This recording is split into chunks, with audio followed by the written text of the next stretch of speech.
by thousands of universities for over 100 years that mice and other animals know when a hurricane or an earthquake's coming days or sometimes weeks beforehand.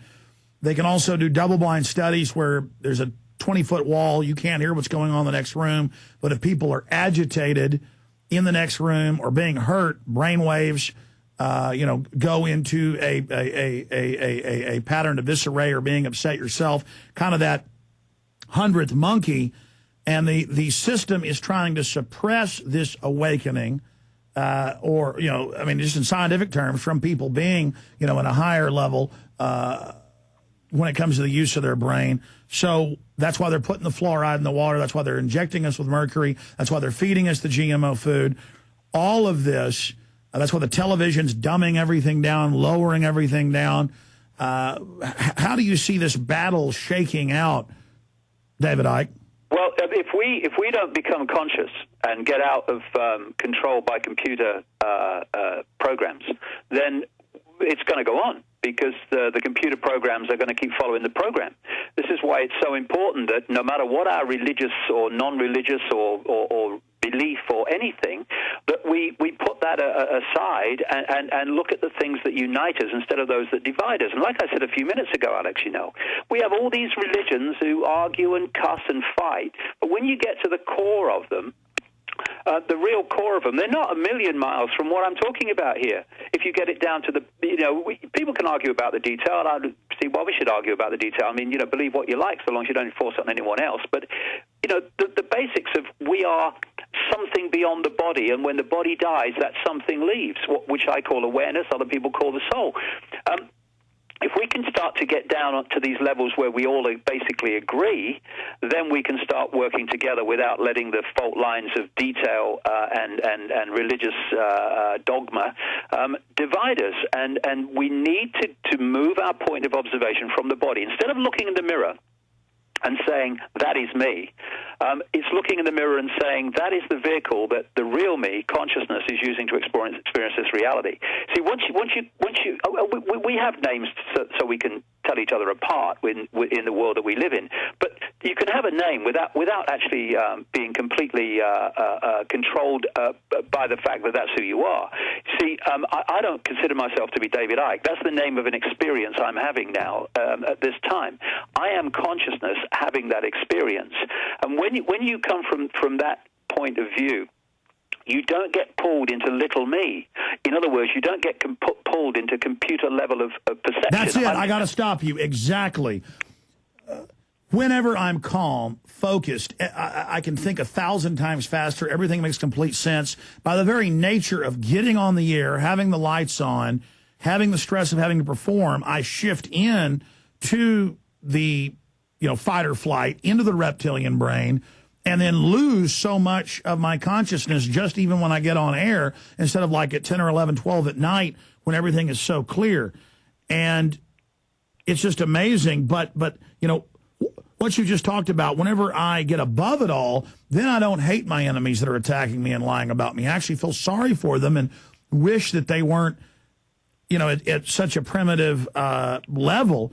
But then I also realize we can't do like some people in the East that get so into higher awareness that they stop caring even if their body's dying or they're sitting there homeless under a tree. We have to have balance between the two levels, because if people lose the will to even survive at this plane of existence, then that I see also as a great danger. Here's an example. You spray cockroaches with poison. Any exterminator will tell you this. As soon as they get hit by poison, they start having sex, trying to fertilize their eggs.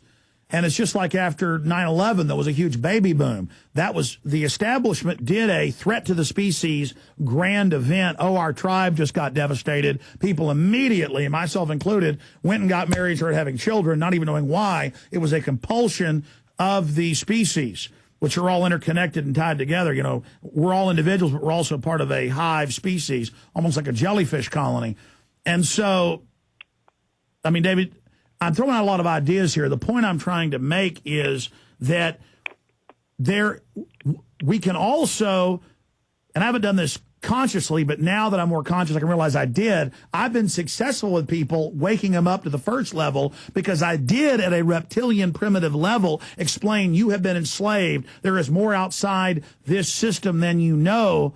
But then now more and more I realize that when you do open up the entire universe and the majesty of the clouds and the stars and life, and that your soul is looking out these windows, and when I look at another person, I'm looking at another soul and their entire genetic line and all those levels, almost like a symbiotic organism is what I'm beginning to realize we are, more than, I mean, it's so incredible to open up to the entire universe. And I agree with you. When you open up to that, then you realize how ridiculous the New World Order is. But still, they are physically at this level hurting people, and it's a test for the higher level to come down into the lower level and deal with this, because almost when you get tied into the higher level, you don't even want to be part of the world anymore. But it's almost like God sending Christ down to the earth to experience this in the flesh. So do you understand what I'm saying, David?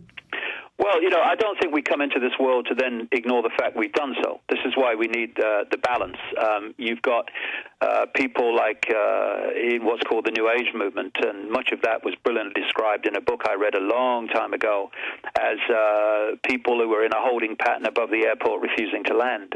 And there's a lot of people that are in denial of what they need to do to make a difference, because they are using the thing of, it's all higher consciousness and all the rest of it.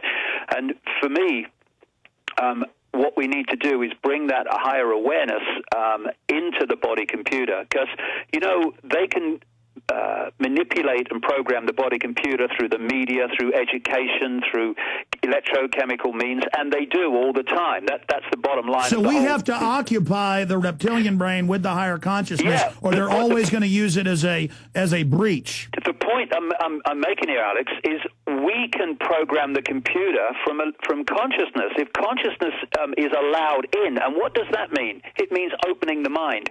A key thing I would say is that from the words that terms I'm using anyway, the mind and consciousness are not the same thing. The mind is like an interface. You see, I'm sitting here now in an office, and if I want to go on the internet, I can't just go on the internet. I've got to go on the internet through a computer. That's my interface. That allows me to experience the collective reality we call the World Wide Web. However, when I'm a consciousness, soul, whatever you want to talk about it, and I want to experience and make a contribution to this reality, I need an interface, and that interface is mind. And the mind is fundamentally part of the body-computer system, body-mind. They are different facets of each other. And what the Illuminati are about is programming the mind. And you talked earlier about the way that people are using fewer and fewer words and are speaking slower and all the rest of it.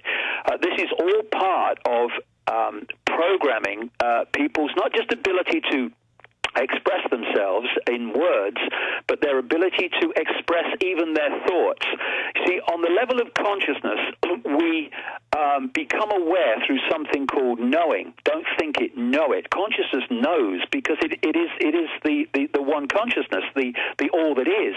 The mind, the body-mind computer system, that thinks. That's the blooming chatter that goes on in your head 24/7 and never shuts up and says stupid things, and you think, why am I thinking that? Well, you're not actually thinking it. The body computer is, and that is, it thinks in words. Think now, anybody listen to this show, and you're thinking in words. The more you remove words, generation after generation, detailed words that can express a real detailed thought, you're removing the ability even to think in detail. Because these are symbols used in the brain to construct that mental image. We'll be right back with David Icke. Pretty powerful stuff.